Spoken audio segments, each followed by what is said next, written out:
Here are 7 rules you can apply to achieving anything you desire. Number 1, get serious. Make a decision to go all the way to the top. Up to now you've thought about it. Up to now it's passed your mind. Many of you made the decision and you decided to get serious and your lives have taken off. Like in the shadow going up the dark side of the hill until the moment you decide that, by gum, I'm going to be the best in what I do. I'm going to be in the top 10%. And suddenly you emerge into the sunshine and your life is forever after different. Wonderful. Get serious. Don't fool around anymore. You've really got to get serious. You don't have to be grim, but you must be serious. I know a guy that's got a half a dozen jokes keeping him from becoming wealthy. He's not known as rich. He's known as a joker, which I guess is okay if that's the kind of life you want to live. But it really isn't the best way to live. To go from average to fortune, you must get serious. And you must get serious about 2 very important things. Number 1 is setting your goals and where you want to go. Designing the next 5, the next 10 years is so vitally important. What do you want to do economically? Where do you want to go? What do you want to be? What would you like to have? What would you like to share? How much would you like to earn? How far would you like to go? Those are some major questions to ask. And for that all to work out like you want it to for the next 5 or 10 years, in my personal opinion, you've got to get serious. Say this to yourself every day. I can write my own book. I can have my own business. I can take the trip and travel around the world. It's possible. I can bounce back from adversity and reinvent my life. It's possible. The second letter of the 10 is competence. And this is a discovery that I made a couple of years ago, and it just staggered me because I've been studying success for years. And then there's the book In Search of Excellence, and then there's The Pursuit of Excellence, and then there's Refinding Excellence and Losing Excellence, and all the excellence books. And I sat down and looked at this whole concept of excellence, and I saw something that I hadn't noticed. It's almost like something brought to the surface of your mind. I noticed that every single man or woman that I had studied who had achieved any kind of success in any field whatsoever had done it after they had made a commitment to becoming excellent in that field. And I began to look, and I began to compare, and I began to talk to people, and I speak to thousands of people virtually every month. I found that I never found a single person who was successful who was not excellent at what they did.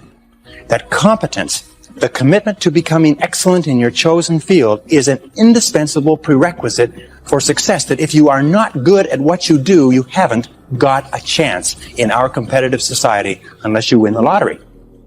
And only the top 5 or 10% are excellent. You must commit yourself to excellence. You must commit yourself to becoming the best. And the wonderful thing is that excellence is a journey. It's not a destination. You never get there. Complacency and satisfaction are the key enemies of excellence. But once you commit yourself to becoming excellent, the whole world opens up for you. It's possible to exercise self-interest, but to do it in such a way that no one loses, everyone benefits. Life was not designed to give us what we need. Life was designed to give us what we deserve. We do not reap a harvest in the fall because we need it. We reap a harvest in the fall because we deserve it. And within every single person here, you have 4 ideas, an average of 4 ideas per year, driving to and from work, any one of which will make you a fortune.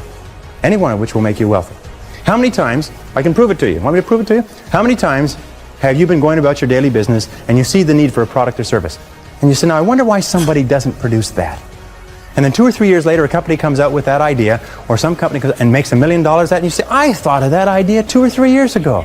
Every single person here has had that experience. What you have to do is trust your ideas. Number 3 is practice what top people practice, which is what is called idealization. You project forward several years and you imagine that your life is perfect in every way. Now, what we have found is this is the starting point of great riches, and it's the starting point of great success in life, is for you to have a dream or a vision of a wonderful future. Here's an exercise that we give people in our audiences, is take a sheet of paper and make up what is called a dream list. It just allows you to just run wild and just write down everything that you could think of that you could possibly want. I had a friend who I taught this to, and he got so excited about it, he bought a spiral notebook, and he began writing. And he'd go through the newspaper, and every single thing he saw in the newspaper that was nice, he wrote it down as goal. He ended up, first time through, with 330 goals. By the end of the month, he had 500 things that he wanted. The interesting thing was that his life exploded. He activated the law of attraction, and he began to attract into his life people, circumstances, ideas, resources, insights that began to move him toward the accomplishment of the goals.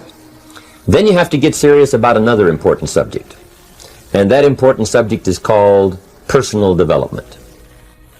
Personal development is striving hard to become the kind of person that you want to be. There's a very important question to ask, and the question is, 10 years from now, you will surely arrive. And the question is, where? So to answer the question of where you want to arrive and the kind of person you want to be, you've got to get serious. And the difference between successes and failures is not that successful people make right decisions. It is that successful people make their decisions right. The third point under clarity is to have a vision for yourself and a vision for your life. The key to having a vision is to have a dream. They say in the song, you've got to have a dream if you want to make a dream come true. And you can fulfill your dreams. All the great movers and shakers throughout all of history have been dreamers. They've been people with dreams. They've been people with visions. All leaders have vision.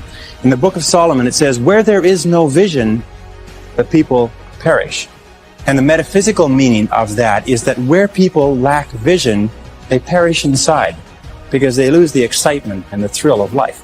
If the best way to predict the future is to create it, which means to have a vision, and even though the vision is in the air or the sky, then build a foundation under your dreams. And when you see men and women who rise from poverty and obscurity to fame and renown, you invariably see someone who had a vision of what they could be and have and do that was far beyond what they were. Every one of us has had an experience. At one time, when we were small, we had a vision of being grown up and having our own cars. And as we grew older, we had a vision of having our own homes and our own families. The problem is that our goals are set so low that even when we do achieve them, they don't turn us on. They don't fill us with enthusiasm. So dream big dreams. The next key to becoming a self-made millionaire is to get around the right people. This is a key for becoming a self-made millionaire. Why? Dr. David McClellan at Harvard did studies for 25 years looking into why it is that some people succeeded greatly in life. What he found was as much as 99% of your success in life is going to be determined by what he called your reference group. Your reference group are the people with whom you habitually associate. Why? It's because we are like chameleons, and we absorb through the skin the attitudes, the opinions, the behaviors, the style of dress, the style of speech of the people with whom we associate most of the time. If you start to associate with winners most of the time, you find that they have a totally different worldview. They're positive, they're upbeat, they're focused, they're learning, they're growing, they're positive at what they're doing, and you start to become like that. There is what you've heard about the law of attraction. And the law of attraction says that if you change the way you think, you start to attract new people into your life. If you become aggressive about personal development and personal growth, you start to meet other people who think the same way. And the old groups of people that you associated with fall away, and the new group of people appears. So people say, well, where do I find positive people who are thinking about success all the time? First you become one, and then you naturally attract it.